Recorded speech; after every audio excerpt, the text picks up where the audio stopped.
You're watching with BlackPerspective.net, and you're watching last week on BlackPerspective.net. It's Sunday, January the 18th, 2009. I want to talk to you about some of the stuff that happened on the blog this past week, some of the various different issues that we're covering on BlackPerspective.net, and we'll get right to it. We'll start with this Ronald Burris appointment to the Senate in replace of Barack Obama, the appointment by Governor of Illinois, Governor Blagojevich.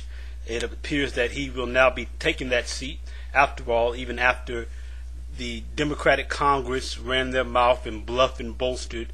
And like always, the Democrats in Congress, being the spineless cowards they are, punked out and backed down.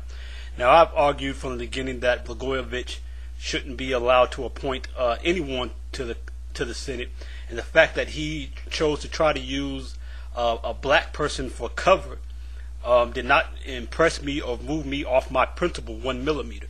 And I still, even in this post this week, I point out the fact that it's true that this is only the 6th black senator that we've had in U.S. history, and only the the first elected black senator was Republican Ed Brooks from Massachusetts in 1966. Before that, you had 2 senators that were appointed from Mississippi during Reconstruction right after the Civil War, during the Reconstruction era, before the federal government abandoned black people in the South to the Jim Crow races. And since then, the only other 2 senators have been Carol Moseley Braun and Barack Obama in the same Illinois seat that Burris is now taking over. So anyhow, I feel like Blagojevich simply just tried to use Burris's good name to try to pretend like he wasn't a bad guy and to use his race as a cover to get away with making the appointment. And so I stick to my same position. A lot of black people thought that somehow, based on some racial unity, that I'm supposed to be for a white guy, a crooked politician using our race as tokenism to get his way and to try to get over, and somehow I have a racial obligation to support that. Get the hell out of here. And they even tried to play the Illinois Secretary of State, whose name is Jesse White, because he would not certify Burris for the Senate just simply because of Blagojevich and the criminal taint around him. And this is the point I also make, that the issue is not about who Blagojevich appointed. Regardless of who he appointed, it's him that's the problem, Blagojevich, the governor of Illinois, being that simply the fact that he tried to sell the seat. He's not someone who could be trusted to appoint anyone, and just using black people does not then make me jump on board with it. If I was against it before he picked a black person, I'm still against it afterwards. That's called principle. Principle doesn't change based on getting your way. And I definitely want more black senators. It's something we need to fight for, but I want a black senator the right way, and I just simply think that it doesn't serve the public good to have somebody like Blagojevich appointing anyone. My next post is called "Cops Are at It Again. Apparently Negro hunting season is upon us." We've got the cops acting up with these shooting black people for no apparent reason. I'm sure that they'll have their normal excuses, but there are a couple of problems that are going to get in the way of 2 of these shootings that I'm documenting: facts and videotape.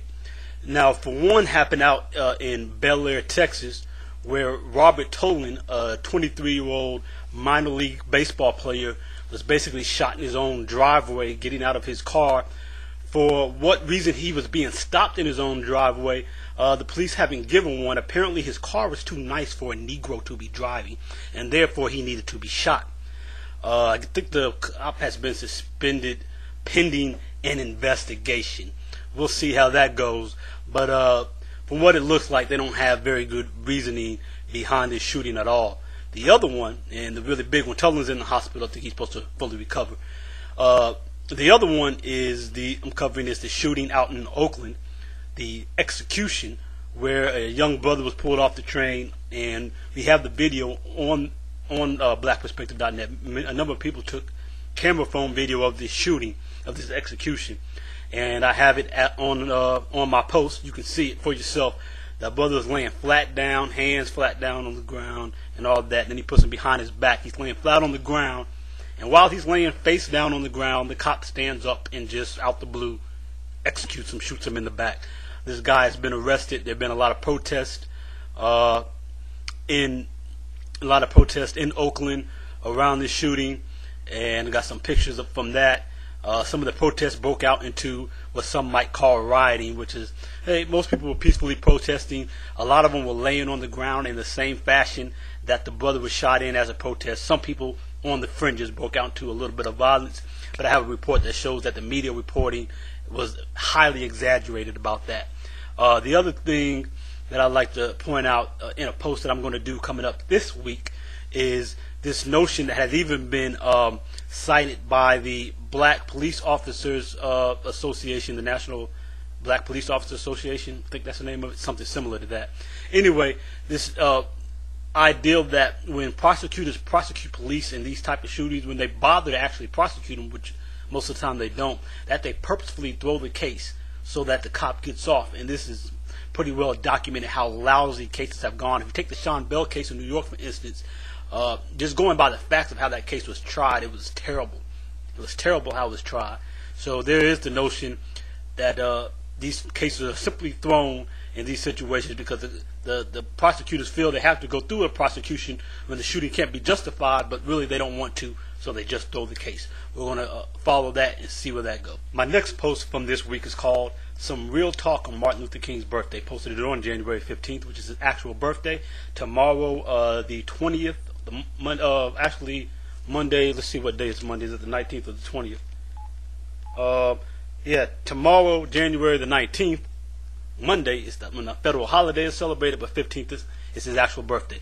So, what I wanted to get into with that was to get beyond this same I have a dream clip that we hear and see over and over again every year, which is basically all we hear and see about Martin Luther King. And the fact of the matter is, the guy said a whole lot more than that.